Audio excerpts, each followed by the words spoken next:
Hello, this is Storybooks channel. New videos are posted every day. Subscribe and click the bell. The girls' spontaneous get-togethers quickly turned into a full-blown party. When Camille called Emily and asked her to go shopping with her, she refused. So Camille decided to call Evelyn. And that had an effect on Emily, because the company loomed up more fun than she thought it would when the three were out shopping. By chance, Jenna called. She wanted to clarify the pie recipe from the girlfriends, hungry and tired from shopping. The girlfriends not only gave the pie recipe, but also promised to punish Jenna if in an hour that very pie was not ready on the table. Emily added that if the pie is not there, the girls will not pour Jenna French wine, which they are going to buy right now, before the whole friendly crew headed to her house. Within 2 hours, the girls were already having fun and bragging about their envelopes. After another hour, the atmosphere had changed in a completely different direction. Why didn't any of you girls invite your boyfriend? He would have brought a couple more bottles of wine. Emily was indignant. I don't have anyone to invite. I just broke up with mine, stated Jenna. And Wendy, who's on the horizon. Don't you dare lie about not having anyone. You usually pretend there's no one around when you're with the best guys, Emily said. Wendy shrugged her shoulders and sighed heavily. It was clear to everyone that all the girlfriends had a stagnant period in their personal lives. And that's not good. On this occasion, Emily came up with an original idea. Girls, this isn't gonna work. I see you've all given up. Meanwhile, the good guys are being snatched up like hotcakes. I say we make a bet to keep us motivated. All in favor? Emily declared. The girls thought about it. Some of them began to actively ask about the details of the bet. Emily didn't keep them waiting long. So each of us has exactly 6 months to find a boyfriend and marry him. Whoever does it first gets a cash prize. As a prize, I am willing to keep my monthly salary. It will be a good motivation, said Emily. I'm also willing to bet 1 whole paycheck, added Wendy. So be it. And I agree, stated Jenna. Anyway, each of us, except for the winner, will each give our 1 paycheck. Even at a rough estimate, it'll be a lot of money for the newlyweds. So let's get started. I'm in. The loudest squeal was from nurse Vanessa. Returning home from a party with her friends, Vanessa set a goal. She must take the bet at any cost. She wouldn't forgive herself for any other outcome, for as long as she can remember. Only her friends have had success in their personal lives. She's never been lucky. The ones Vanessa likes don't suit her, and the ones Vanessa longs for are completely indifferent to her at night. Now it's time to fix that. On Christmas night, 2 angels were performing their usual labor duties. One was actively commenting on the process. The other was writing the book of destiny for each person. I hate this routine. The first angel resented it. Be patient. There's not much routine in our work. And so there are few people who turn to God and ask for the fulfillment of wishes. There used to be more of them, and we had a lot of work to do. Now they have coaching coaches and other local magicians who help them to create any reality with their own hands. Replied the other one. Well, how do they do it? Surprised the first. On 3 at best and for a short time. What does that mean? Asked the first. He is new to the angelic position, so he asks his colleague a lot of questions. The second is almost used to it, but is often annoyed by it. Today, the second in good spirits is ready to reveal to his colleague all the secrets of people. People have 2 kinds of desires. One is real, which come from deep within. They have to do with their soul and spirit. There is also a second kind of desire, which they invented for themselves. People come to us for both the first and the second. We do everything. Our job is to make them happy, healthy, and rich. Why can't they achieve everything they want? But our great Father Lord God said that He gave them everything they needed for a happy and carefree life. The first one asked, because they do not know how to distinguish between genuine desires and invented desires. Their true desires come true very quickly. Soon you will see an example of such. And if the wish is made up, it requires a lot of effort, time, and energy. You will see such people soon, answered the more experienced angel. There are so many complexities and uncertainties that I do not remember everything at once. You better tell me what exactly to do now. Which of them to write what? Only I have a chance to understand these your English intricacies, said the first angel, who recently started work. The second one didn't wait long for the task. Here I hear the Vanessa girl berating her life, resenting it wholeheartedly. She wants immeasurable happiness, harmony, love, and wealth in the near future. She makes a lot of sense to work with, said the second angel. So let's write down love, happiness, and wealth, deliver Vanessa soon, said his mate and started writing in Vanessa's destiny book. Hey buddy, wait, you are doing it all wrong. You were a human yourself not too long ago. Surely you remember that God can't put the desired thing right in your hands. It usually comes through a series of events. And before that, there has to be an interchange. That's what we need to write in the book of destiny, said the second angel. I'm already confused. So what exactly do you want me to write? Write this. Let Vanessa gain maturity, become a responsible person, and learn to trust fate, wrote the young man. Now everything is right. And how will all this be realized? We haven't given anything concrete. The first angel still doesn't understand the logic of heaven, and you'll see the realization with your own eyes. I'll give you some details. You'll see the rest, and you'll understand what these people are, so beloved by our Father God, and how kind He is to them, said the second angel. At that moment, 2 stars converged in the sky. The dark night became brighter. The angels froze in curiosity. Only Vanessa had no clue about anything yet. She slept soundly, tired from shopping drunk French wine, and nightly gloomy thoughts about personal happiness. Vanessa has a regular duty today in the usual city clinic. The flow of people here is large. So it's a busy shift. The day has been a mess since the morning. For half a day brought a few seriously ill with whom Vanessa will have to deal with, to prepare them for surgery, to monitor their condition, and so on. Routine. It was only after lunch that Vanessa remembered that she had missed lunchtime for a long time. And since she didn't have time to eat properly, she decided to have a snack and a cup of coffee. As soon as she sat down in a corner in her office, she caught the eye of the elderly head doctor. An elderly man. Strict morals, he is alien to the sentiments of young professionals. He works as if he were not made of skin and bones, and he makes others do the same. Vanessa's head doctor gave him a hard time. He said there were so many people in the waiting room, and she was just sitting here chewing buns. Vanessa got really angry.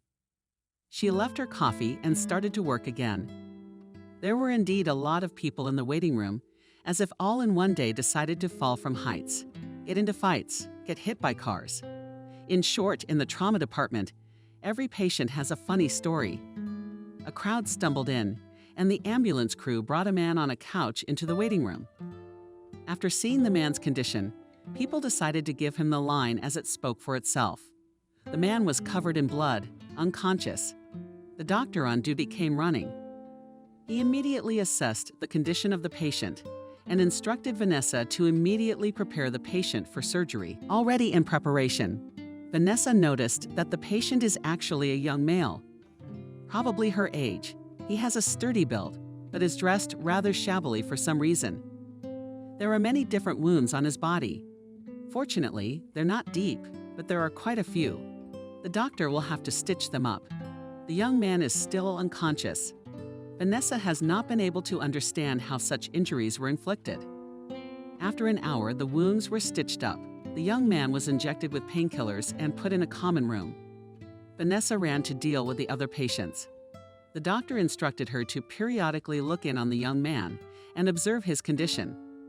It was only a few minutes before Vanessa was distracted by the other patients, and the soundly sleeping young man with his multiple wounds had slipped her mind. She didn't remember him until close to midnight. Damn it. Tomorrow, she would be reprimanded by the head doctor again. With these thoughts, she ran to the newly arrived young man. He was awake and groaning in pain.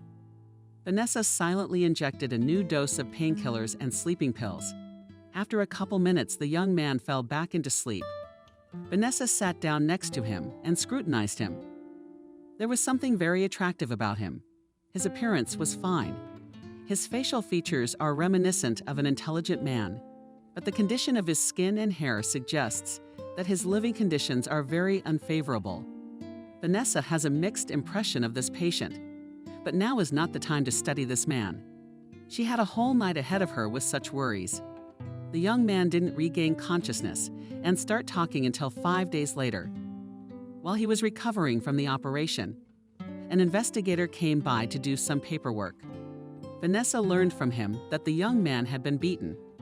"How are you feeling?" Vanessa asked him when he regained consciousness. The young man tried to lift his head, but he had no strength. "I'm fine. Can you please tell me when I will be discharged?" asked the young man. "As soon as you feel better, you will be discharged. In the meantime, we must be patient," Stephen said. "Vanessa, how do you know my name?" The young man was surprised.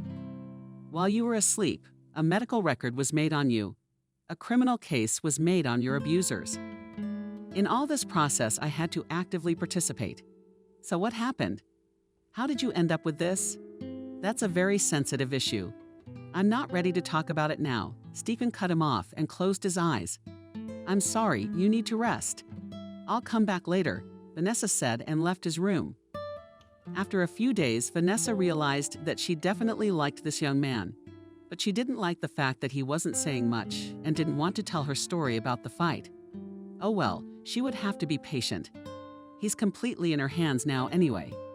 She had deliberately written incorrect information in her reports to the doctor about the young man still not feeling well. If she had written the truth, he would have been discharged by now. She decided not to let him go until she had him well enough.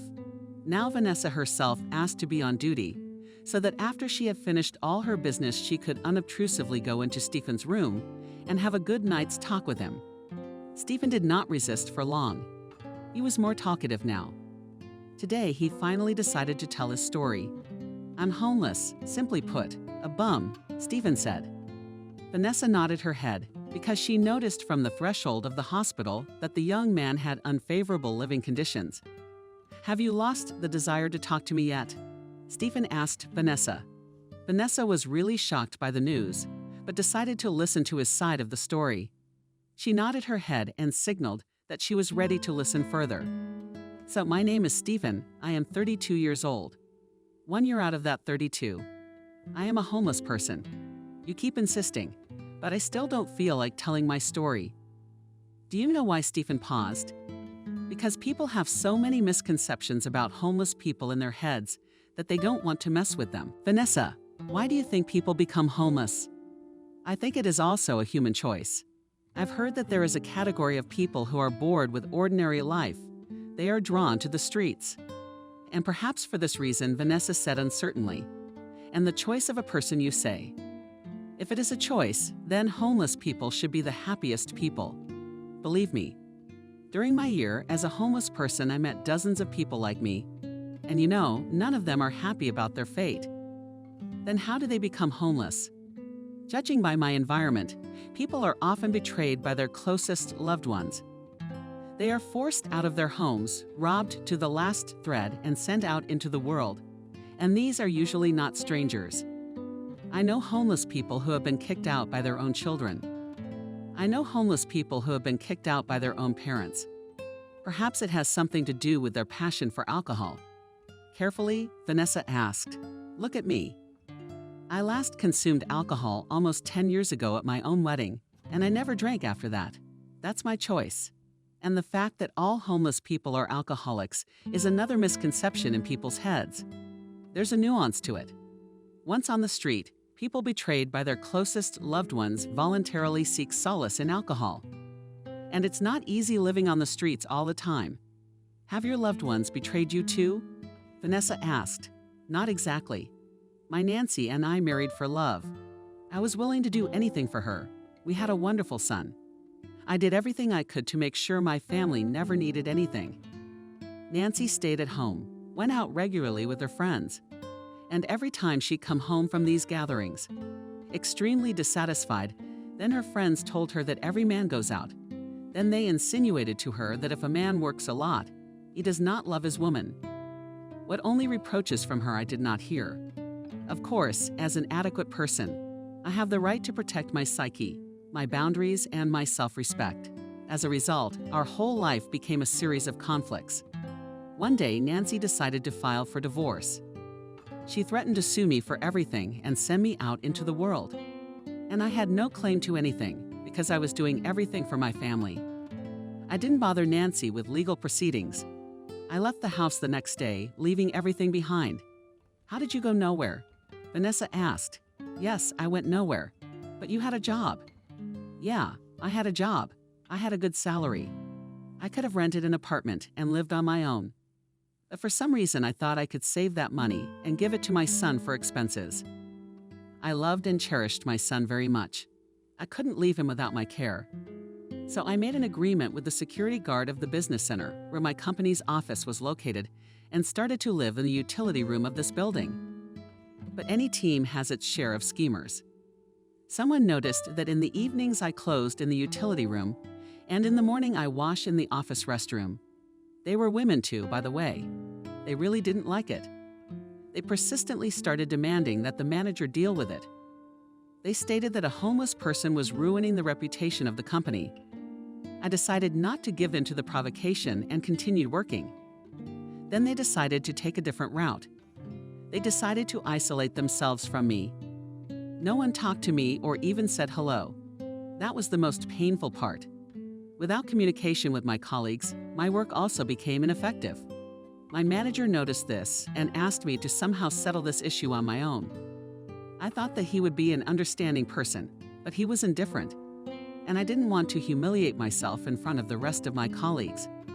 Explaining the details of my life, I just gave up and left the job. Then I took another job. There too, I found a place to sleep. I received a normal salary, and I gave most of it to my family for living expenses. Nancy Mine was as eager as she was to work and build a career. After I left, she never got a job, Stephen told me. Vanessa listened to him with her mouth open attentively. Indeed, the homeless man's words had given her very different ideas. And this story opened her eyes to a lot of things. So you are still providing for your family? Vanessa asked. It was until recently. At my new job, the situation with my homelessness was exactly the same. Someone noticed that I was shaving in the office restroom and made a big scandal.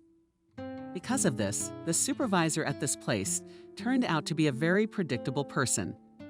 He said that such people were not trustworthy. Again, I didn't want to make excuses. 2 months have passed since then. I am looking for a place to sleep every night. If I didn't want to rent an apartment before, I can't afford it now. I've realized that in my situation, I'd rather work a black job somewhere. I wouldn't be welcome in any office, to put it mildly, Stephen said. You'll get out of here. Then where will you go? Asked Vanessa. Back on the street. By the way, I need to check out soon, said Stephen. You got beat up in there. Why are you in such a hurry? Being beaten up is another big misconception in the minds of well-to-do people. They think homeless people have criminal intentions. They think we're dangerous, even though in my year of vagrancy, I've learned that it's the people who live in their homes who are the most dangerous to society. Have you ever seen a homeless person kill or rob someone? Homeless people are killed and beaten at every turn. It's all because people have a misconception about us in their heads. I, too, have fallen victim to that misconception. My next night's lodging fell on the grounds of an apartment building. It was warmer there than outside. I carry cardboard with me on which I can lay down relatively comfortably. That night, as usual, I lay down in the entrance and woke up to the fact that 2 ambassadors were dragging me by the scruff of my neck to the street. They thought I was going to rob their apartment. In fact, wherever I slept, I was always ready to defend the owners of the house. But those 2 wouldn't even listen to me. They just gave me a good beating. Running away from them, I hit the glass door of the store with my whole body. I got the cuts from there, Stephen said. Vanessa had no more questions for the young man. She was only convinced that she had felt affection for him for a reason. He's not easy. He has an inner core. True, his fate is tragic, but if you believe what he says, it's only temporary. Vanessa has decided to keep in touch with him. It's time for Stephen to be discharged from the hospital. Vanessa realizes that she does not want to lose contact with him. If at the beginning he was depressed, harsh and depressed, the communication with Vanessa has clearly benefited him. Stephen is now more cheerful and cooperative. Vanessa can't imagine her shift without him. "Stephen, when you are discharged, I will be sad here," Vanessa said, once again sitting in his room. "You'll be distracted by other patients. I see you have a lot of them, and I need to get on with my life. I'd like to be there to support you and help you." "Thank you, of course. But I'm sorry, I'm not ready to make that kind of sacrifice. I've set myself the goal of getting to a normal life on my own. No one should have to suffer or sacrifice themselves for me." "Okay, I get that. But my intentions are sincere. I'm not going to blame you for anything. I take care of dozens of people every day, and that's the norm for me," Vanessa said. "You're good at it. I will definitely come to thank you for it someday," said Stephen. "I don't need thanks. You will someday." "Then I had a brilliant idea in my head that, if you agree, could be good for both of us," said Vanessa. "I'm all ears. My girlfriends and I were making a bet. There's a lot of money at stake. The money goes to whichever one of us can find a guy by New Year's Eve and marry him. The wedding itself doesn't have to be serious enough. That would already count as a win. Maybe you can help me win this bet. I'll get a lot of money. I'll give you half. Don't say no. You could really use it right now. You've got papers to do, food to eat, medicine to buy. Don't be so stubborn," Vanessa said. "So you're suggesting I lie to people? Specifically your close friends. It's not cheating, it's just a game. I'll tell them later that I played a trick on them. None of them will be offended. It's normal in our fun circle," Vanessa said. "We'll have some fun. You get to meet my cool friends. You'll get a break from your thoughts," she urged. Stephen didn't fight back for long. Even if he did not claim Vanessa's money, he could use some fun and relaxation. Moreover, Vanessa seemed to him not a bad girl. On the appointed day, they came to the party at Emily's house. Vanessa left Stephen at the door and went in first. All the girlfriends were in. She was right, each of them still without boyfriends. Vanessa didn't procrastinate on the main event of the evening. "Girls, it's time to put your paychecks in a stack and hand it to the winner. Because my Stephen is already standing outside the door waiting for your invitation," Vanessa announced. The girls squealed, screamed, and jumped with delight. They didn't hesitate with the money either. Each put on the table as much as they could spare. There was still a decent amount of money for the bet. Stephen was the real king of the evening. He told jokes, poured wine for the girls, and courted Vanessa gallantly. "He's a very nice guy," said Jenna, when Stephen went out for a smoke break, and with a strong masculine character. "Why did you hide it from us before, or did you just pick it up on the street yesterday?" The other girls laughed. "Jenna, what kind of expression is that? You can see how gallant and well-mannered he is." "What street? Such a man never walks in the street," said Molly. Vanessa wondered at the ambiguous comments of her friends. She was of the same opinion. Men like Stephen are not on the street. But as her experience had shown her, they did. And lucky to be in Vanessa's hands. The party lasted almost until morning, when the girls were no longer able to dance and laugh. They went to different corners of Emily's cramped apartment. Vanessa and Stephen decided to go to her place. On the way home, Vanessa already knew that this night Stephen would spend with her. The next day was a day off. Vanessa saw the crumpled part of the bed next to her and an empty pillow. Stephen had left after all, without leaving any word behind him. Vanessa had a terrible headache. She tried to get up, but then changed her mind. She'd rather spend the day in bed. It's a day off anyway, no need to go anywhere. Stephen's departure had sown a little sadness into Vanessa's life, but it hadn't knocked her out. He'd said his main goal was to get back on his feet, to get his life back on track, not to wander around looking for a place to sleep. He hadn't promised her anything, so Vanessa didn't hold out any hope. In a few days, she had already turned her attention to her current affairs. But that didn't last long. A couple of months later, Vanessa suddenly felt sick. She did not immediately realize the reason for her ill health. It was only on the third day that she got the idea to take a pregnancy test. And here she was in for a real surprise. The test showed 2 stripes. The father of the baby is definitely homeless Stephen. But Vanessa has no reason to wait for him or rely on his help. She has no intention of looking for him either. 7 months later, a beautiful, dark-haired boy with big eyes was born. Vanessa had originally set herself up to have a child at this point in her life. She knew exactly what his fate would be. Therefore, she didn't take long to marvel at her newborn son. The angels went about their typical business. Looking at Vanessa's fate with Stephen, both became sad. I told you Vanessa couldn't accept the gift of fate and grow up all at once. And we wrote a baby for her in the Book of Destiny. See, she didn't need a baby. She spent the whole period of her pregnancy just thinking about how to get rid of it. The first angel was outraged. Yeah, but that's what we're for.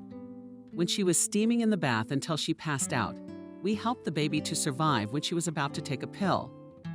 We, at the hands of her coworker, discreetly switched it out, and the baby was saved.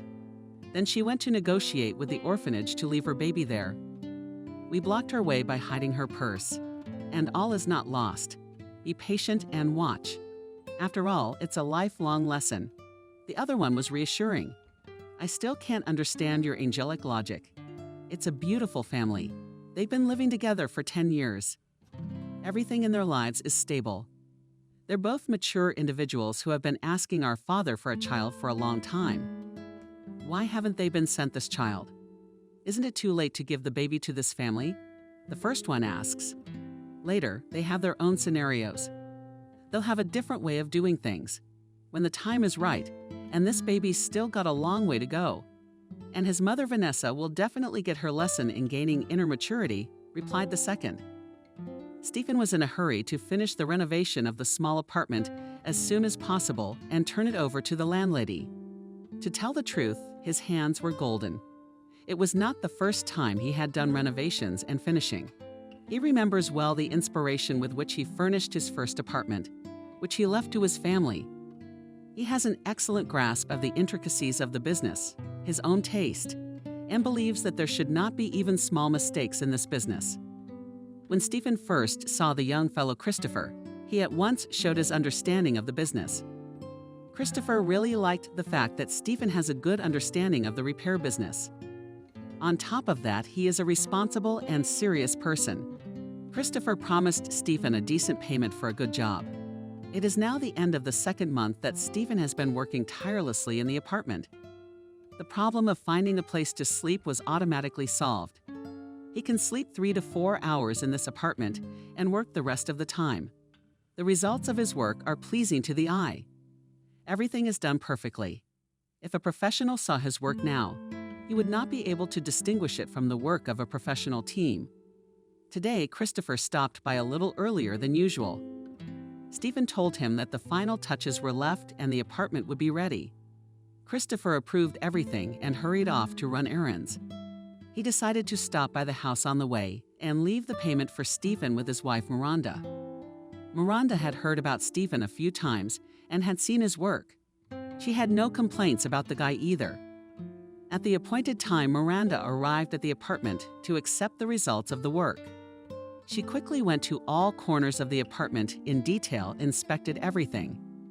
And at the end, instead of settling accounts with Stephen and letting him go, she decided to take a different course of action. Everything seems fine now, but you realize that there may be invisible defects. So I need time to evaluate the quality of your work. I need a month. If there are no problems within a month, we will pay for your work, she stated. I'm sorry, that's not the deal. You're making a very stupid argument. Where is it that you have to wait for a defect to appear? If there is, you can call me at any time, and I will fix any defects free of charge. And now be kind enough to settle accounts with me, said Stephen. I've already told you my terms. If you don't agree, it will only be worse for you. Actually, originally we discussed everything with Christopher. I thought we would deal with him to the end. I think I'm going to have to contact him, Stephen said. If you contact my husband, you're going to be in big trouble. Because right now I could call my husband and tell him that you hit on me last and tried to rape me. In which case, you're going to be in a lot of trouble. If you fulfill my conditions, you have at least some chance of getting your money, Miranda stated. Stephen was shocked. He didn't even have a thought of hitting on Miranda. No argument there. She's a beautiful girl. But Stephen doesn't think of himself as some kind of animal. And what she's saying is beyond the bounds of decency. I don't understand why you're blackmailing me. If this is your way of refusing to settle, I can go to the police and demand the money. I have a written agreement in my hand, signed by your husband. If you don't settle up with me now, he will be in trouble, Stephen said. Ah, you dare to threaten my husband?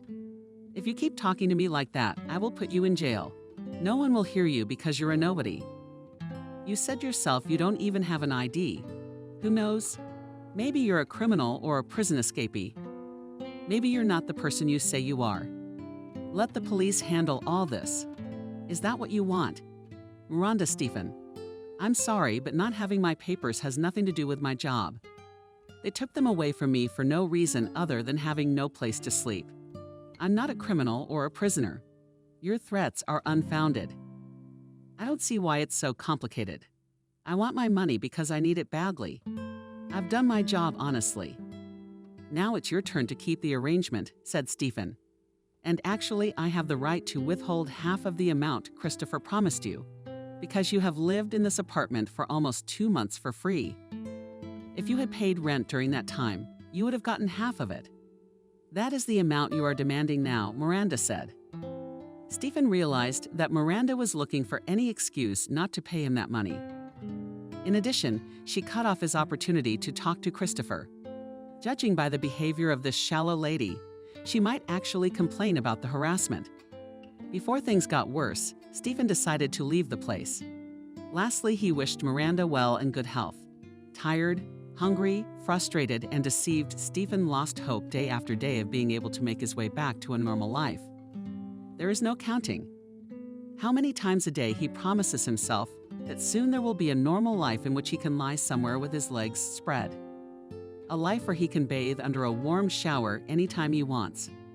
A life where he has a refrigerator and can get food out of it. And that would be normal, not the limit of dreams. He remembered Vanessa's words. She'd said that homeless people chose that path for themselves.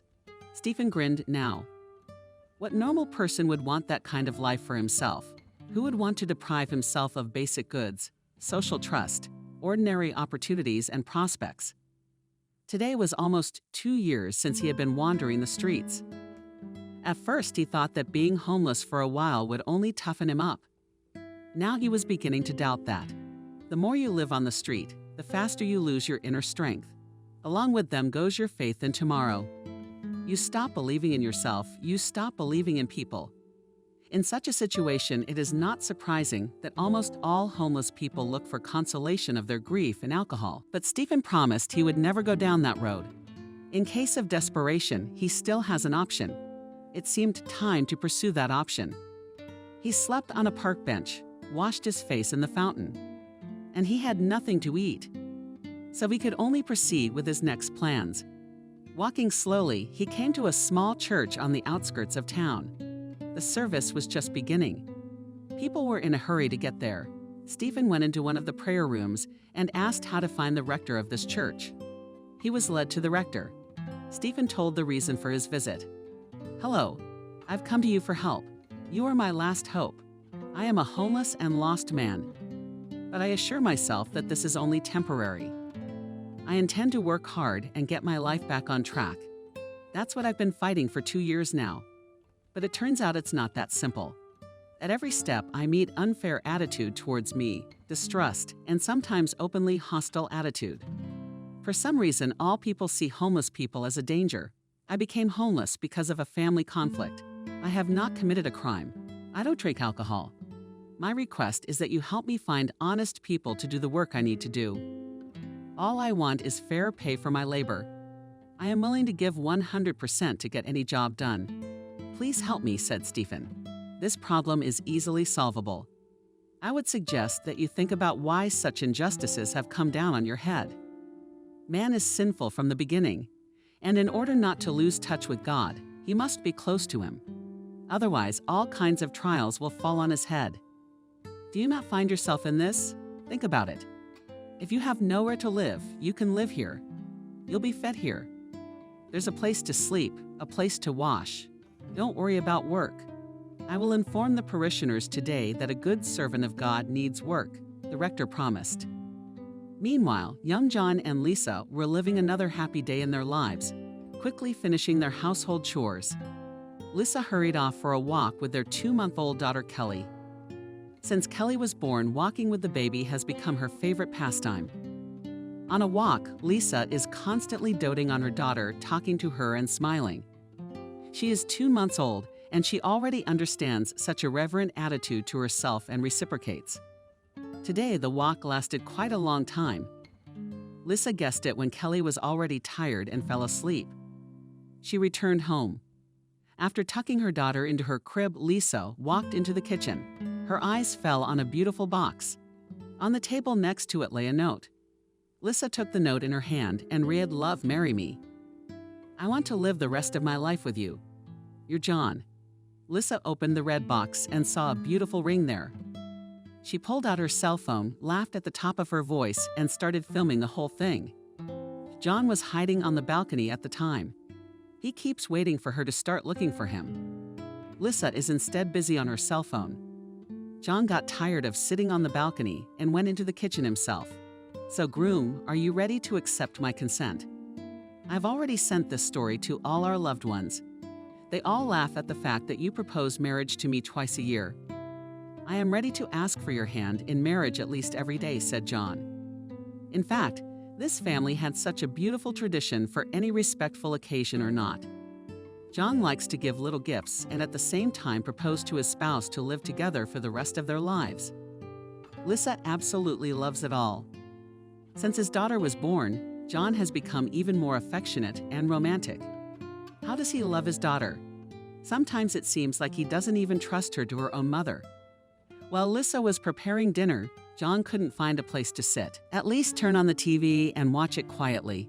Your Kelly's tired from her walk. She'll wake up soon," Lisa reassured him. But neither TV, nor computer games, nor cell phone can distract John from communicating with his tiny daughter. Lisa is both amused and surprised by this picture. John wanted a son. And how did he fall in love with his daughter? She decides to remind him of this as a joke. "John, fathers usually prefer sons. Do you love our Kelly that much? I can't imagine what will happen to you when we have a son," Lisa said.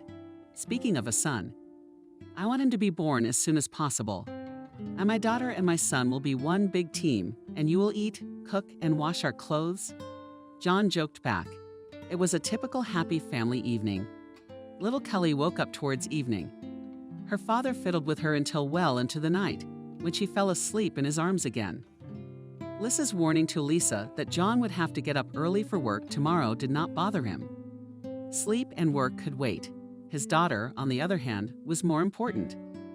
In the morning, Lisa woke up first, as usual. She headed into the kitchen to make coffee for two. As she passed the front door, she heard a strange noise in the entryway. It sounded like someone crying. But it was definitely not her Kelly, as she was sleeping in the bedroom. Lisa looked through the peephole and couldn't see anything. Then she opened the door and found an ordinary box with a baby crying underneath it. Lisa hurriedly opened the box and saw a pink-cheeked baby lying inside. He looked just like her daughter. Lisa looked around, went down to the first floor, but found no one around. Apparently, the baby had been left recently and had hurried away. She carefully took the baby in her arms and entered the apartment. John was still asleep. Lisa soothed the baby, then went to wake John. "John, remember last night when you wanted another son? Look, I fulfilled your order," Lisa smiled. Son John thought Lisa was making another one of her jokes. But later, when he got up and washed his face, he noticed that Lisa wasn't holding Kelly. "Who's the little guy?" he asked in a whisper. "I don't know, but I suggest we keep him. He'll grow up next to our Kelly. If he's left in the driveway, it's obvious that his parents don't want him. I'd like to keep him for us too. He's healthy, handsome, but he's exhausted. We'll take him out ourselves, without telling anyone about the find," said John. From that day on, Vanessa's newborn son became John and Lisa's son. Without hesitation, they gave the baby the name David. David was very lucky to be in the hands of such kind people and loving parents. Only 2 angels from heaven watched and breathed a sigh of relief. They had once again managed to save the life of this strong little boy. True, they were both upset that Vanessa had failed such a favorable opportunity for her life. And after all, this baby should have brought so much prosperity, so much joy and happiness into her life. She had given up everything willingly, but that doesn't negate the need to learn her lessons about growing up. Vanessa still has many exciting things ahead of her. 8-year-old Kelly and David were looking forward to summer vacation, to finally go to the village to their grandparents. Now that day has come. Whereas all year Lisa and John had to make great efforts to wake the children up for school in the mornings, today was a completely different picture. They both woke up on their own and have been banging on their parents' bedroom for the beat hour to get them up quickly so they can hit the road. The drive takes about 3 to 4 hours. During this time, David and Kelly are noticeably tired, so they arrived at their grandparents' house asleep. The next day early in the morning, they went to meet the local children and make new friends in the village. Lisa and John enjoyed the nature and peace. Grandma and Grandpa are overjoyed with their favorite grandchild. They spend all day in the kitchen. Not a couple of hours later, David came running in tears. Kelly comes running after him. "Mommy, why did you lie to me? The boy there told me that you found me on the street and that Kelly gave birth to me by herself. He said I was a stranger to you." David cried. Lisa calmed her son and looked meaningfully at her mother-in-law. She looked at her mother-in-law. "Well, children hear from adults and talk. I didn't say anything to anyone. They must have heard it somewhere or made it up. Lisa, don't look at me because I could do that." The mother-in-law started to make excuses. But that wasn't what was important to Lisa. She had been planning this conversation with David for a long time. It seemed that this day had come. She decided to make it clear. "David, my dear son, you and I have something to talk about," she said privately and took her son's hand. "In fact, 8 years ago, we asked your mom to keep you with us. She had some difficulties in her life, and she went to deal with them. It wouldn't be fair for me to lie to you now that I gave birth to you myself. But believe me, your arrival in our family has been the greatest blessing of all. Just the day before, your daddy was dreaming of a son. And then one day, the next day, we had you. We never doubted for a second that you were our child, sent to us by heaven. We were very happy that Kelly would have her loving and caring brother by her side. And to this day, nothing has changed. It will be the same in the future. If the woman who gave birth to you gets over her problems and comes around someday, we will not prevent you from associating with her. You can think of yourself as having 2 mothers and a father. You have a choice when and with whom you spend your time. But right now, you have to remember that you are our most favorite son. And it doesn't matter whether I gave birth to you myself or not. The most important thing is that I love you very much, and thank God for you," Lisa said. She had been worried before that David might be very upset by this conversation. But Lisa knows the boy's character quite well. He is not simple. He has a backbone. He has curiosity and depth. He is able to look straight to the heart of the matter and look at the world with a serious eye. Despite his small age, this boy has a very mature outlook on life. Lisa had counted on that, and she was right. They sat in silence for a while. Then he asked many questions about his biological mother. Lisa answered honestly that she didn't know such details. Finally, she asked if her son was happy with his family. "I think I have a better you and Daddy. And Kelly I love all my life. I will take care of her and keep her safe. I think we're a model family. That's what they told us in school." "I understood it all back then," David said. Today is a typical workday for Vanessa, as it has been for the past 10 years of her life. Vanessa tries to forget herself at work so that she is not alone with her thoughts about her life. Breaking up with Robert, who ruthlessly betrayed her after 3 years of a relationship, has taken a huge toll on her. She became distracted, as if she had lost touch with reality. If given a bit of free time, it is constantly tormented by the same recurring thoughts of when and what she did wrong for Robert to betray her so cold-bloodedly. After all, when they met, he was going through not the best times of his life. He was all in debt and had a bouquet of chronic diseases.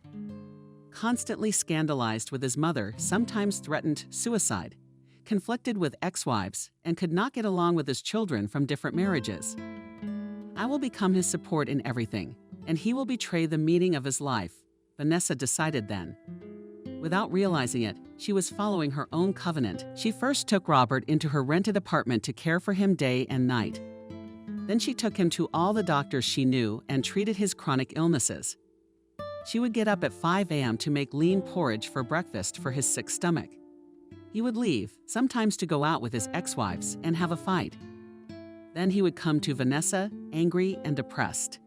She would soothe him for hours, despite her fatigue from duty and the need to get up at 5 a.m. tomorrow.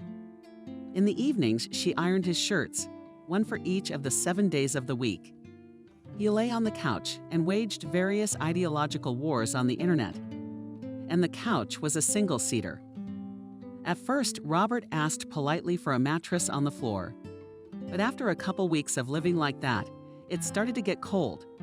Then Vanessa herself moved to the floor and gave the couch to her lover. God forbid, if Vanessa did not keep him, then why should she go on living? What motives had she been led by? Such care of Robert came in handy. After a few months, he spread his wings, grew louder. If something was wrong with Vanessa, he'd sit her across from him and lecture her for hours.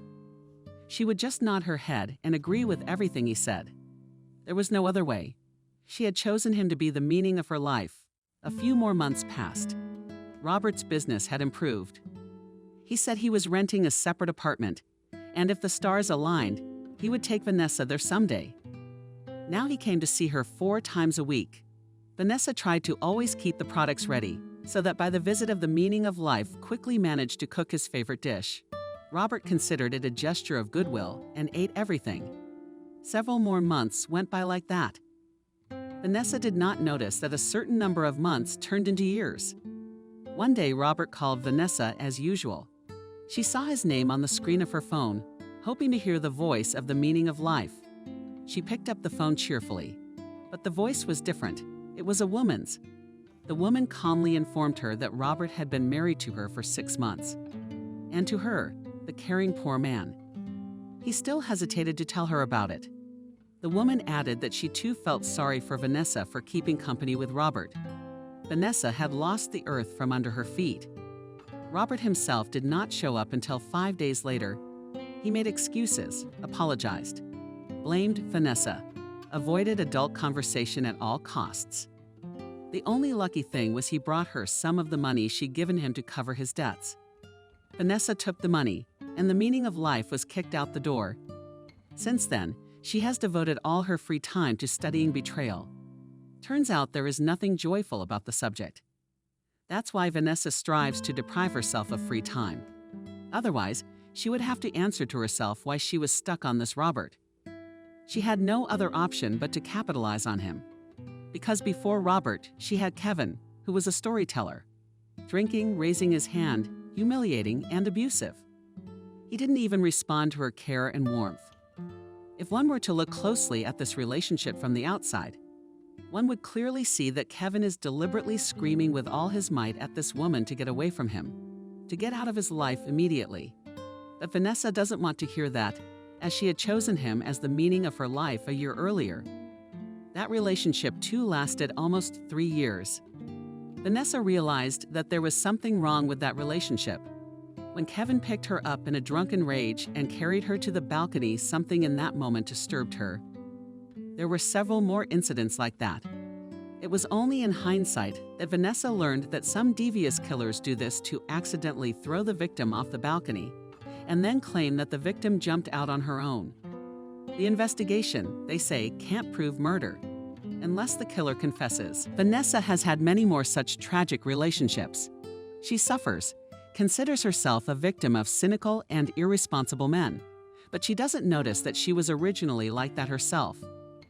She had a chance to successfully skip this moment, grab the tail of maturity, and move to a new level of life, in which she herself dictates the rules. The guide to that level was to be her child with Stephen. If the parents were unlucky enough not to be able to give their daughter the gift of maturity. But man cannot realize this unless he makes an effort on himself. Only angels see this clearly and try to help in every way possible, again and again plunging her life into the dark shadows of her personality. It would be good to tell it all now, to cry to someone, Vanessa thought as she barely found time for a snack and coffee in the corner of her office. Vanessa, admit a new patient. A call came from the waiting room. Vanessa had to run to the rescue again, leaving her coffee unfinished. On the couch lay a man. His clothes are slightly soaked with blood. He's conscious and he's babbling to those around him. Vanessa rolls the couch into her office, without looking at the man's face. Later, when she did, she got a slight shock. "Stephen, is that you?" She whispered quietly, preparing him for surgery once again. "Vanessa, what a meeting. What's so surprising? Like you didn't know I worked here. I'm surprised fate brought us back together." "So what? You're here to heal, and I'm here to heal. It'll take a couple weeks for the wound to heal. You'll be fighting for your life again. The fight is over. I won. You're no longer homeless. Thank heavens for a long time. How are you doing? I don't want to talk about it right now. Roll over on your side. You must be hurt that I didn't look for you. Not really. Then why are you so cold? I haven't forgotten about you. I'm sure you did." Without being sarcastic. If you're not being sarcastic, you don't need to lie so blatantly. I'm gonna prep you for the surgery, and I'm gonna be a part of it. Then I'll make sure you come back to life and heal. That's my job. You don't have to lie for it. I'm telling the truth. We're done here. They're taking you to the OR now. As much as Vanessa tried to sound cold, this unexpected encounter warmed her heart. Stephen came out of surgery 3 days later. Vanessa was by his side. "Don't tell me you cut yourself to get here again," Vanessa said. "No, it was an accident this time. I realized something recently that maybe we were meant to meet again. I started thinking about you, and then this unfortunate or even happy accident happened. And now I'm back in your arms. Why do we need this now, after all these years? I don't know about you, but I've had a bad love life.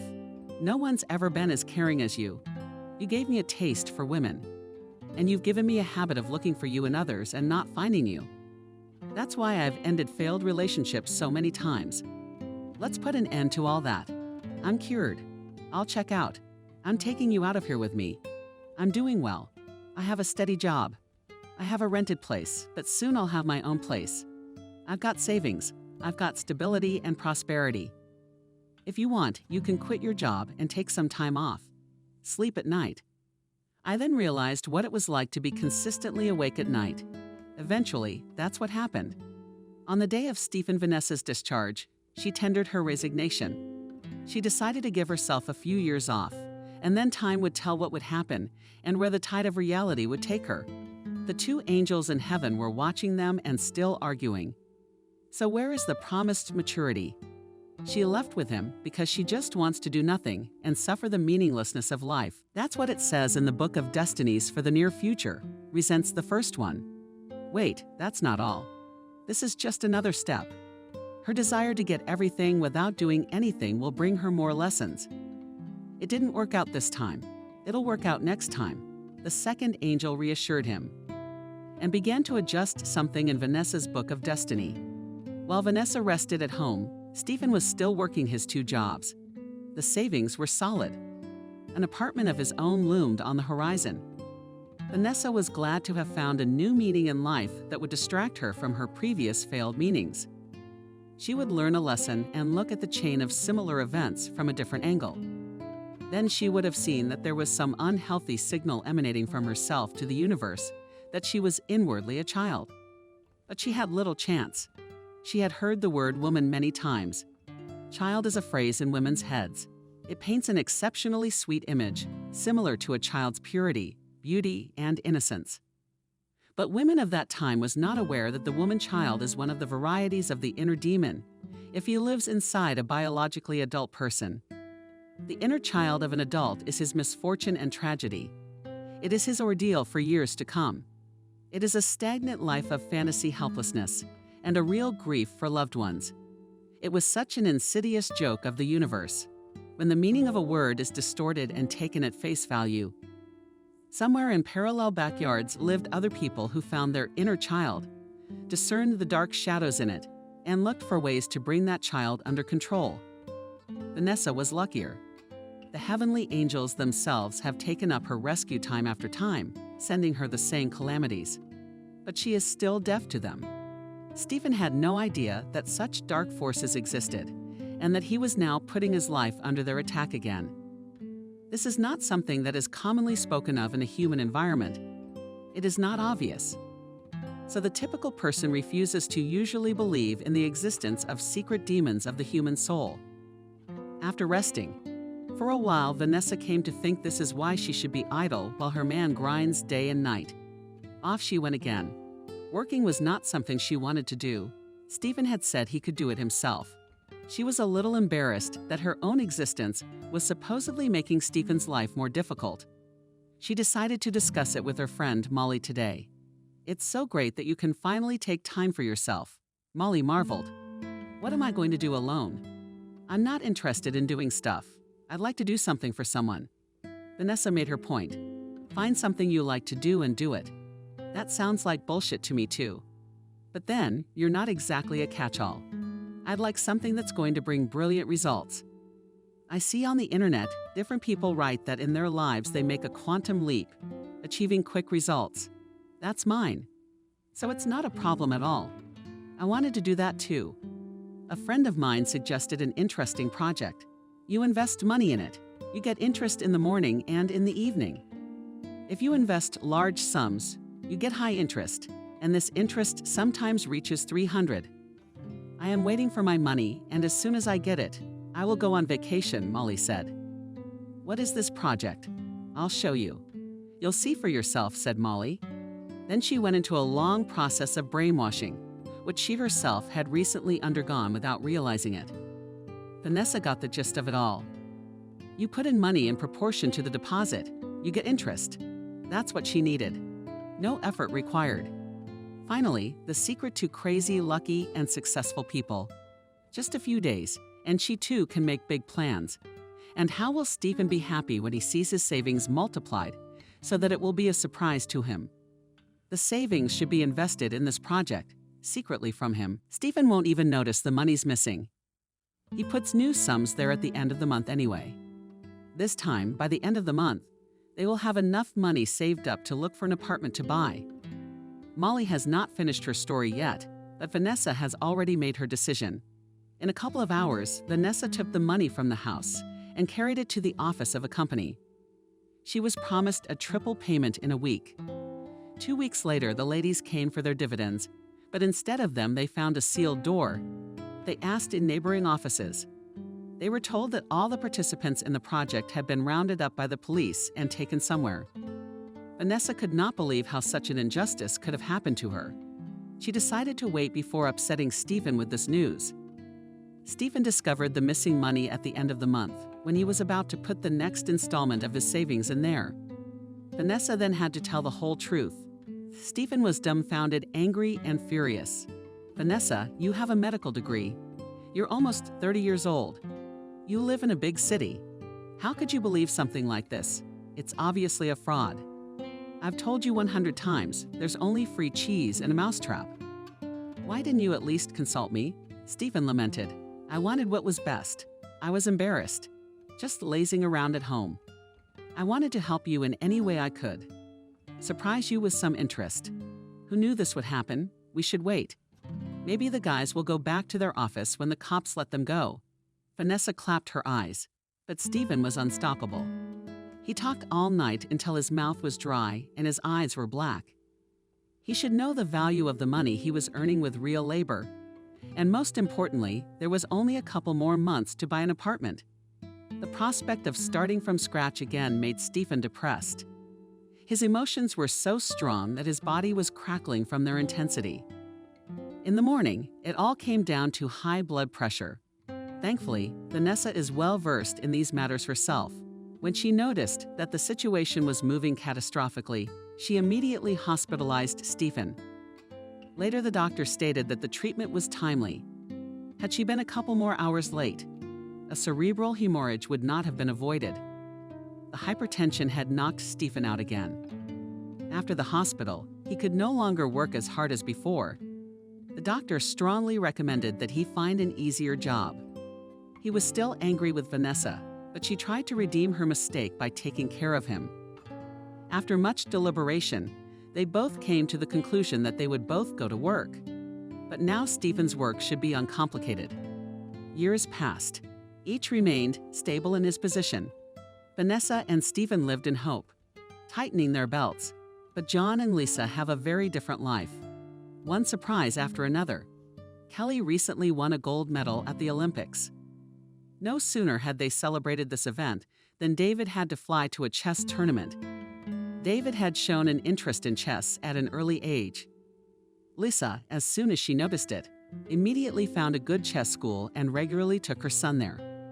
He was promised great prospects. Here they did not wait long. David wins in competitions one after another. Today there will be a real battle among the Titans. David flew alone since he is already of age. Mom and Dad and his sister can watch his successes on TV. Today is the big day. The family gathered in the living room and stared at the TV screen with bated breath. A long 2 hours passed while they summarized the results. And when the champion was announced, this apartment was filled with joyful squeals and screams. John immediately dialed his son's number, and the family congratulated him with glee. He didn't have time to talk to them for long, because David was also on the other end of the line. David arrived a week later. His parents, as promised, solemnly met him at the airport. A festive dinner was waiting for them at home, and after that a traditional family gathering for 4 was planned. David was going to make an important proposal today, but he was pondering. Would the parents agree or not? First, they discussed Kelly's progress. She was even a little offended that her latest victory wasn't celebrated. Then the family made plans for the next family party. After that, David started the conversation. "Mom, Dad, I have a proposition for you," he said. John and Lisa stared at their son with interest. "How do you know?" "I will be paid a lot of money for winning the championship. I plan to buy a house and move there. If you want, you can come with me." "I think I'm old enough to start my own life," he said. Before approving or denying his son, Lisa and John glanced at each other. John made a slight nod of his head, hinting at his agreement. Then Lisa began the conversation. "If you have come to this decision, we are only supportive. Thank you for the invitation, but we'll stay in our apartment for now and let Kelly decide for herself. But honey, we are so happy. Every time you're home with us," your mother said. They talked about their future plans, about many other things. David talked about what kind of house he wanted, how he would organize it. Lisa promised to help him with everything. Kelly expressed her desire to live with her brother for a week and with her parents for a week. None of the family members were against it. That's the way it is in this family. Each respects the other's wishes. Near the end of the family gatherings, David remembered a long ago family conversation on a sensitive topic. "Mom, have you forgotten the search for my birth mother?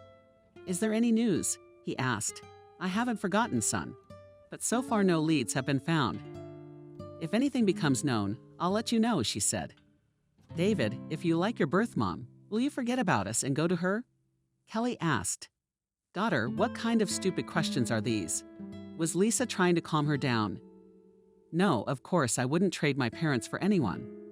The idea of finding my birth mother came from my mom. I don't need her in the first place. I have a mom, and I'm fine with her." "So Mom is right. Don't ask stupid questions," David said. "Kelly, you may not understand why we are looking for David's birth mother. It's not to give him away against his will or to put him in the position of having to choose. It's just that initially he knows he has a birth mother somewhere. So to be honest with him, we told him the truth. And then I thought he might hold a grudge against her. If we find her, and just once, see her, get to know her, David might be able to let her go or see her differently. I'm doing this for my son's sake. Even if I don't find her, I will insist that David not hold a grudge against her." That's how Lisa explained it to her daughter. In the end, everyone understood each other. Mutual understanding.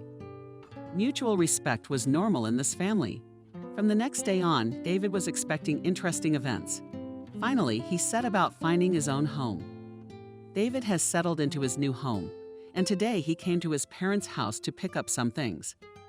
Lisa was waiting for him with the table set. "Son, I'm worried that you're going to start eating fast food alone. If you get a chance, come eat with us any time of the day, or I'll come over and cook for you until you find me a daughter-in-law," Lissa said. "Mom, I knew you'd worry about that. I've already taken care of it. I hired a cook and a driver. Can you believe it? They turned out to be husband and wife. They both seem to be nice people," David said. Lissa was not interested in the details of these people. She was only glad that her son had solved his own household problems. When David returned home, there was a ready meal waiting for him on the table. Oddly enough, the new cook also made his favorite dish, chicken and vegetables. "Vanessa, you're right on point. It's my favorite meal. You're gonna have to make it a lot. Did you know that, or did you just pick it at random?" David asked. "I didn't know, but for some reason I wanted to make it." Vanessa shrugged. "Luckily, I'm full today. Mom fed me. Please eat the rest of the food before you go home. Uncle Stephen will be late tonight. He's taking me to the party tonight," David said and hurried off. When his friends saw David's new driver, they were surprised to see him and asked if he was a relative. David told them that he had found Uncle Stephen on a recommendation. He was not a relative. People drew such conclusions from their physical resemblance. David didn't pay attention to that. He thought he was like John and Lisa in body and soul. He never questioned it. The other day, David received a new invitation to a tournament in another country. This time his parents, John and Lisa, decided to go with him. Kelly wanted to go too, but she had school. By going away, David left his house in charge of Vanessa and Stephen. He had recently installed some high-tech systems to protect the house from all sorts of unexpected things. He told them everything, showed them around, and even advised them to live in this huge 2-story mansion. As long as he's not here, Stephen and Vanessa did not refuse. They saw David off and stayed as hosts. While the master of the house is not here, Vanessa has gotten bored. She has practically no work. All she is supposed to do is lounge by the pool and look after the house. Since she had such an opportunity, she decided to gather a small party of her friends. The same friends Emily, Jenna, Molly, and Wendy showed up. "Vanessa, did you guys buy this house?" Emily asked in surprise. "Yes, we did. Stephen has been working hard for years. We saved up recently and bought it." "How do you like our mansion?" she asked me. "Yeah, it's amazing. Probably worth the money. 2 pools, a barbecue, an area. What a huge backyard. And you can put a helicopter in the attic. It's the kind of house millions of people dream about. You guys are great. You've earned it with honest labor. You can finally enjoy life when you're old," said Wendy. "If that's the case, I suggest we move to the pool." "Stephen will cook us a kebab soon," said Vanessa. The friends hadn't seen each other for a long time, so they chatted about everything. "Girls, can you congratulate us? My daughter is marrying the minister's son this year. The groom's parents have already come to visit us. We met them. You know, they are not only rich, but also very intelligent people. They promised to give the young people an apartment for the wedding, and then a wedding trip. I'm so happy that my daughter will live a life of prosperity and pleasure. Not like when we were young, barely making ends meet, raising our children with a pair of onesies. The current ones have so many favorable opportunities," Molly told me. "We're doing well too. Our son is graduating from university this year. He's a medic. He didn't have time to get his diploma. Private clinics are already lining up for him. He's got a choice of employers. He wants to work for a couple years, get his hand in, so to speak. And then we'll help him open his own clinic. By then we can talk about marriage. Until then, he's just looking for girls." That's what Wendy said. "Things are much more interesting with us." Jenna began her story. "My daughter got married early. I told her it was better to get an education and a job first, and then get married, so that she'd have some kind of life insurance. But she's stubborn. I love him, that's all. They were both 19. We were so worried about them. But it turned out that her fiancé in his 19 years managed to build a network empire, which brings him a decent income. First, he renovated his parents' apartment. Then the young people bought a penthouse. Now the daughter is studying. But she and her son-in-law do not sit in the same place, in the sense of living in different cities. They say he has such a business that he can run it anywhere in the world. These are the times. My daughter had a baby, but the nanny's raising the child. She can't get enough of studying. She's starting some projects, wants to start her own business. I tell her, why do you need it? You have everything. Her husband provides, and she's a mom. A woman must develop continuously. Nowadays, it's not fashionable to sit idle, even in maternity leave. By the time the baby grows up, I'll have time to get a specialty and start my own business. I am so proud of our young people, Jenna said. Vanessa silently listened to her friend's stories and agreed, pretending joy and admiration. Wendy suddenly asked Vanessa, "What about your son? You said his grandmother is raising him. What is he doing now? Or has he decided to stay in the village?" Vanessa did not expect such a question, because she had long forgotten that she had ever given birth to a son. Yes, he decided to stay in the country. He's settling in, soon to be married. He got an education at one of the lyceums. Didn't want to go to the big city. We keep in touch. Promised to come visit us sometime. Vanessa came up with that one right off the bat. Then the girls switched to shopping, vacations, and other girly topics. Vanessa treated them to champagne and wine. There was a suggestion to play music and have a disco, but no one wanted to dance. The age is not the same. Unnoticeably, over a good appetizer, the guests drank quite a lot. Vanessa had not drunk alcohol for a long time, so she got very tipsy. The girls went home at midnight. Stephen, though drinking, remained sober after listening to the afternoon conversation between the women. He had a serious question to ask his wife, as he gathered the rest of the wood from the yard and returned to the house. Vanessa had already laid down on the couch, asleep in the living room. He decided to postpone the conversation for another day and went to bed. Stephen thought for a long time before going to bed about Vanessa's scanty story about some son. So the girlfriends know about him, but he doesn't. Why is that? Vanessa hid such important news from him. He himself has been dreaming of a child for a long time, but he doesn't want to bother Vanessa with this proposal, especially as they don't have their own place yet. It is unlikely that she will agree, but the fact of concealment does not give Stephen peace. He didn't notice how he fell asleep. He dreamed that he was wandering alone in the desert and knew that Vanessa must be somewhere near, calling for her, looking for her, and could not find her. The desert sun burns through his skin, making it hard to breathe. He actively searches for some source of water, but in vain. He is most worried about Vanessa. Suddenly, Stephen hears a faint scream, but he can't see the source. He tries to run towards the scream. But the sand under his feet is so burning that it is impossible to put his feet. As Stephen stands in the middle of the desert in utter confusion, the desert begins to burn, the fire quickly engulfing the surrounding area. And that's where Stephen comes in. Through the flames, he can clearly see Vanessa, who is calling for help, a few meters away from him. But Stephen is unable to help her.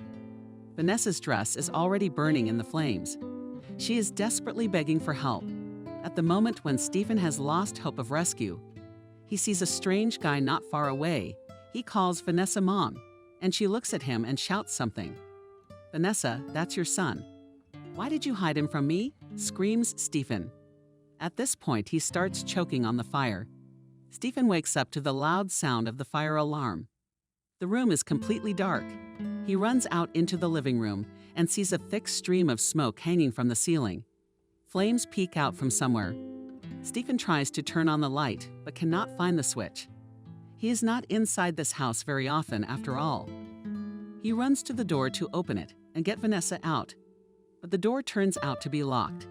At the same time, Stephen screams, trying to wake Vanessa up, but she doesn't make a sound. At this point, Stephen feels dizzy, short of breath, and carbon monoxide poisoning has set in. He has a few seconds to run out into the fresh air. Gathering all his strength into a fist, he lifted Vanessa off the couch and raced to the window. It wasn't locked, it was just closed. With one hand, he opened the window and threw Vanessa out. Then he managed to get out himself. A few minutes passed as flames began to peek out of all the windows of the house. The alarms were still going off. Stephen ran around the yard to turn on the outside water system and put out the fire. But the running didn't last long. Someone knocked loudly on the gate. As Stephen ran to open up on the house, thick white foam had already begun to spray. It was the fire department responding to the alarm. The fire took a long time to put out. The cause is yet to be determined. For lack of water, had to use water from the pool. Vanessa was taken away by ambulance, as she had suffered severe gas poisoning.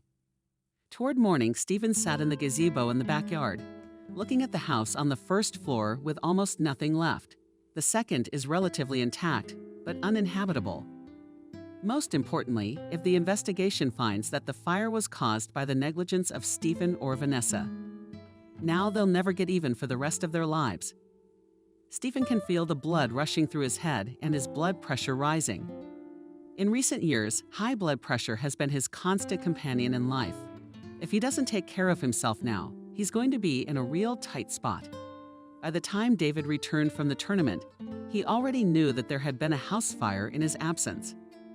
Stephen had called him himself and informed him about it. Stephen expected a storm of emotion from the owner of the house, but he was calm, as if it were a normal occurrence. "Uncle Stephen, the important thing is that you're safe." "What about Vanessa? She wasn't injured." Those were David's first questions. Stephen told everything as it was. David asked him to take more care of Vanessa and his health. And about the house, he promised that he would take care of it when he arrived. Stephen became even more alarmed. Even if young David took it calmly, his parents or friends might bring up the idea of seeking damages from him and Vanessa. David arrived home 2 days ahead of schedule. Knowing his mother's emotional attitude, he had deliberately left them and his father at the apartment. He arrived home alone. Upon arrival, he quickly inspected the remains of his house, then went out into the yard and said, "So, the plan is that I have already found a team. They will start rebuilding the house tomorrow. In the meantime, you and I will live somewhere else. I found another house to rent, paid for 2 months. All in all, we have no problems with housing. Now, Uncle Stephen, get behind the wheel and we will go to visit Vanessa," David said. "David, I don't like it here. It's so cramped in this house. Your house was better, more spacious, more room." "Too bad they burned it down," said a new friend of David's named Cindy. "It wasn't burned down, it was an accident. But there were people there, people who were responsible for your property. Whatever it was, they have to pay for the damage. Or maybe they set your house on fire on purpose. You don't think that's a possibility?" "No, I don't. They're not like that. I'm a good judge of character. There's no reason for them to do that. The fire could have been caused by carelessness. But in that case, too, everything is understandable."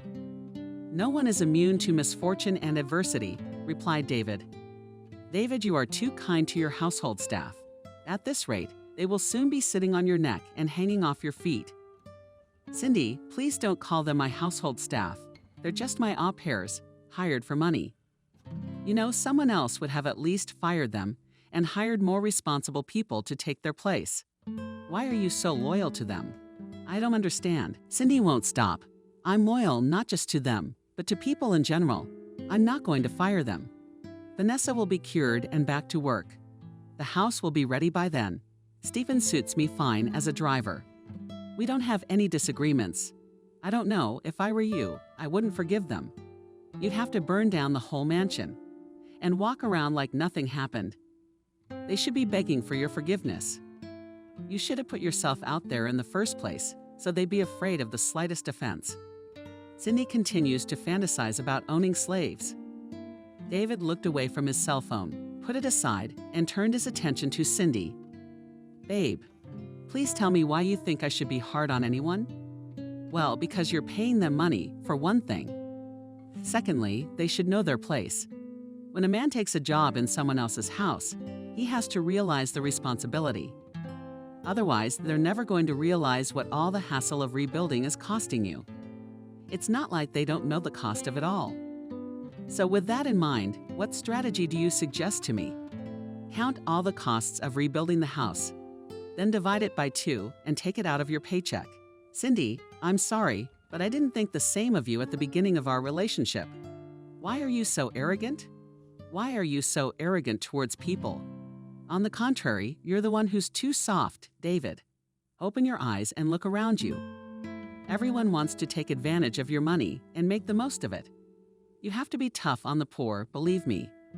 My parents have dealt with a lot of them, and every time they end up with a new disappointment. And you're disappointing me right now. I'm sorry. We need to take a break from each other. I need to figure out if your views are right for me. If we have such different views on people, then I guess there's no point in torturing each other by staying in a relationship, David said calmly and quietly. What kind of childish insults are these? Do you realize you're making a big deal out of this right now? Do you really care more about strangers than you do about us? Please come to your senses, and don't make the same mistakes again. Cindy was outraged. You know I was raised by my parents to such standards. You haven't seen them yet, but they are such mature and wise people that it's unlikely you'll ever meet anyone like them again. One example I haven't told you before is that these people are my foster parents. So I have a birth mother somewhere in the world who gave birth to me and left me at my current parents' door. I learned this 8 years from my mom, the mom who raised me. She wasn't going to hide that fact from me, as she puts honesty above all else. Also, my parents have been on an unobtrusive search for my birth mother for all that time. You know why? Well, I think your mom, as a woman, would be interested in looking this cuckoo in the eye.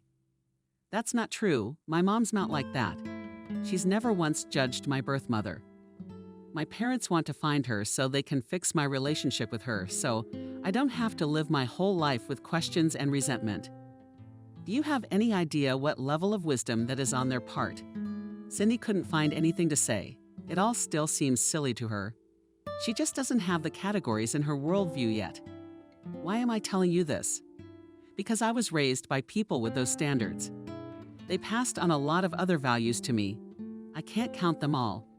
Yeah, because of those values. I'm often met with confusion and misunderstanding among my peers, but it doesn't hurt me one bit. I have found the right solution for those who do not understand and do not share my values. They don't need to walk beside me. Same goes for you. I don't share your values. Then you have the right to protect them from me and exclude them from your society. Life is so simple. There's no need to complicate things. Now, excuse me, I need to rest early tomorrow morning. Do you want me to call you a cab, or can you manage on your own? David asked Cindy. Cindy didn't answer. She silently took her bag and left, slamming the door. David was out of David's life at the same time. But David was not sad about it. He could take it all in stride. When Vanessa was discharged from the hospital, David's house was ready for occupancy. It didn't take long to move in. Everything had fallen back into place. Vanessa had already made a full recovery and was handling David's household chores as usual. Vanessa usually worked for David on weekdays, and they went to a rented apartment on the weekends, although they had the right to stay on weekends as well. But that night, David insisted that Vanessa go to his house. She didn't resist. David tries to stay alone when he has a date with another girl. Vanessa, you can rest tomorrow after tomorrow too. I plan to be home for 3 whole days, and you rest properly, said David goodbye. The next day early in the morning, Vanessa woke up with a strange feeling of uneasiness inside. When she first opened her eyes, she was afraid that she had slept all morning. But the time was early, and then she suddenly felt as if she had forgotten to prepare something for David. But later she remembered that today was her day off. To distract herself from her strange worries, she tried to go shopping. But not a single item in any store caught her eye. It was like she was always being pulled. Suddenly she realized that she really wanted to go to work. I mean David's house, but you can't go there because David asked you to. It's a matter of habit. I'm not used to being idle. That was Vanessa's explanation for her incomprehensible feelings. Then, to kill time, she called Molly and suggested sitting in a cafe. Molly promised to arrive in half an hour, but after that time, she said she wouldn't be able to see her at all today. Vanessa was again overcome by a feeling of incomprehensible anxiety. With this feeling, she wandered aimlessly around the city. Lisa, on the other hand, woke up late that day. She attributed her bad mood to an unpleasant dream that had disturbed her during the night. She was upset that she had once again slept through the morning hours, when it is good to exercise her health. In general, it was strange for her to feel so bad. Today, she went to the kitchen, poured herself a cup of coffee, and sat down in front of the window. While she mentally searched for a way to cheer herself up, suddenly she remembered her nightmare. There was David. He had been in some kind of trouble. Lisa woke up several more times after the dream and silently recited a prayer to herself. To calm herself down, she decided to call David. But several attempts to call him were unsuccessful. David simply did not answer the phone. Lisa's anxiety was now growing. Around the same time, Vanessa, who was wandering aimlessly around the city, also decided to call David for some reason. It seemed like the only right thing to do, and it promised her some peace of mind. But the dial tone went blank. David didn't answer. Vanessa decided that she should go to him immediately. If everything was normal and David was still asleep, she would leave the house discreetly. As soon as she thought about it, a kind grandfather in an old car stopped next to her and offered to give such a nice woman a ride.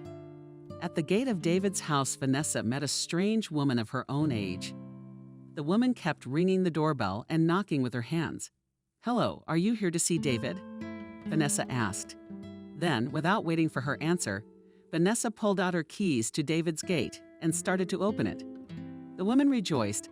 "I assume you are the woman who feeds my son delicious lunches and dinner." Lisa asked. "Yes, that's right. But for some reason your son is not picking up the phone right now. I'm worried about him," Vanessa said, practically running into the house. It turned out that both women had gotten there just in time.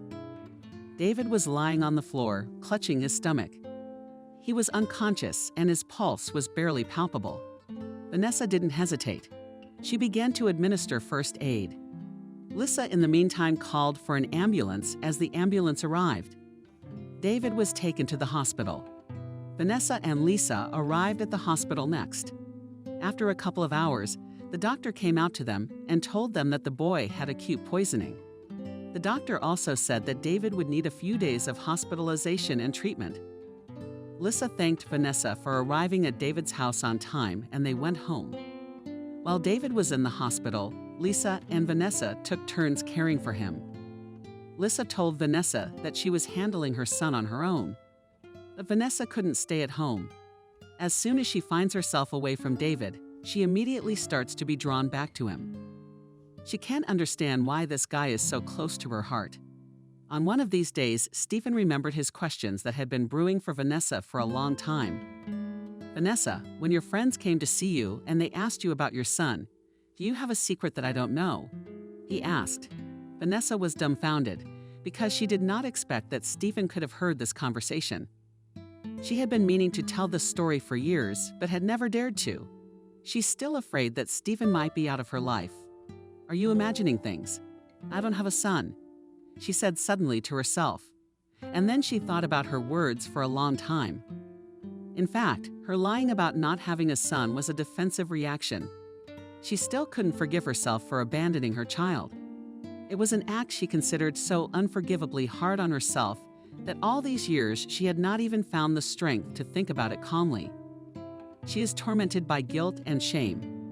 Every time she sees other people's children, she thinks of her baby, but she is afraid to think about his fate.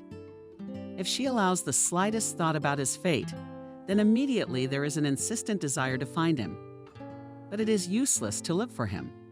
It is not known in what orphanage grew up son and what kind of person became. And anyway, what will she say to him at the meeting? How can such a thing be forgiven? During the years of torment, she asked herself many times different hard questions and came to the conclusion that all her failed relationships are payback for the betrayal of her son. She had betrayed her own man once. Then she was betrayed at every turn, and there is no end to this vicious cycle. And in light of all this, Stephen is the only light in her window. After so much disappointment, Vanessa knows that Stephen will betray her someday. So she is unable to confess the truth to him. She lived with these thoughts for a few days. One night, a huge protest rose up inside her, a protest directed at herself. That night, she found the strength to face the truth. What was there to be afraid to face now as a responsible person? Whatever it was, she must take moral responsibility for the act. It must be no harder than living in mental anguish for decades. That was it. She was no longer able to pull this difficult issue. With these thoughts in mind, she approached Stephen and said, "All these years I was afraid that you would also leave me, like all the others. That's why I hid from you that I got pregnant then. And then I gave birth to a healthy baby boy. You know, I had no one close to me. I was afraid for his fate, so I left him in one of the entrances of the first apartment building." Stephen was shocked by what he heard. He'd first denied for a long time that a normal woman couldn't abandon her child, and then he'd begun to reconstruct a picture of the past, and really remembered how vulnerable Vanessa had been at that moment, when the epiphany had come to him too. And really, it was my fault too. It wasn't fair of me to get myself into a relationship and then disappear from your life. It's a cross we have to bear together, he said. It's a surprise to me that you came to these conclusions. But if you didn't understand me and left, I was ready to accept it, Vanessa said. It was not the easiest day in the couple's life, but are turning points ever easy? Only two angels were watching them and whispering among themselves. "Oh, finally," exclaimed the first. "Congratulations to you. After all these years, you've managed to help these people mature. I had already given up hope. Tell me, please, why is it so hard for people to understand? Couldn't they learn lessons and draw conclusions right away?" asked the second angel. "People are so organized. They reach a new level of themselves only after realizing their previous mistakes. Nowadays, they have learned to look for excuses. That's why it takes a long time to realize. You and I have been at it for years, but you and I have one case closed. Now it's just one more thing. Let these two find their son and finally settle down. You can consider them to have paid off their sins," said the second angel. After David was released from the hospital, Lisa decided to have a family party again. This time she asked David to bring along Stephen and Vanessa. John and Lisa feel immense gratitude to these people for taking care of their son without suspecting a thing. Vanessa and Stephen did not refuse such hospitality. The day came. David and his driver and cook were walking up the stairs and stopped at the landing, while they waited for the door to be opened for them. Vanessa's gaze fell on the gilded horse show attached over the front door. Vanessa was at a loss for words. She continued to stand like a dumbfounded woman, 20 years ago, leaving her newborn son at someone else's door. At last, she turned around and saw this very gilded horseshoe on it. Just a year ago, it was unthinkable to her. It was scary to imagine such moments and conversations and such encounters in her life. But now she felt ready for any outcome. As she sat thinking about how to start this important conversation, Lisa herself said something interesting about finding David's birth mother. "Is it true that David is your adopted son?" Vanessa asked. "It may seem strange, but it's true. We never hid it from our son. Otherwise, he would have found out from strangers. It's more important for us to be honest with our kids. And when he found out, we promised to help him find his birth mother so he could have a relationship with her," Lisa said. Vanessa was confused for a while, but then she gathered her strength in her fist and confessed to what she had done in unthinkable words. Stephen sat next to her and also said something about his guilt and responsibility. To their surprise, Lisa and John took it all very calmly. They were even glad that everything had been resolved so safely and unexpectedly. David was also very calm. "What now? I have two mothers and two fathers. Let's just say it was a story with a happy ending. I was mentally prepared for this moment, and for that I am grateful to my parents," David said. It was a difficult evening for Vanessa, but after time she was able to process it all for herself. Through painful reflection and repentance, she regained her trust in people, her faith in miracles, and the power of hope.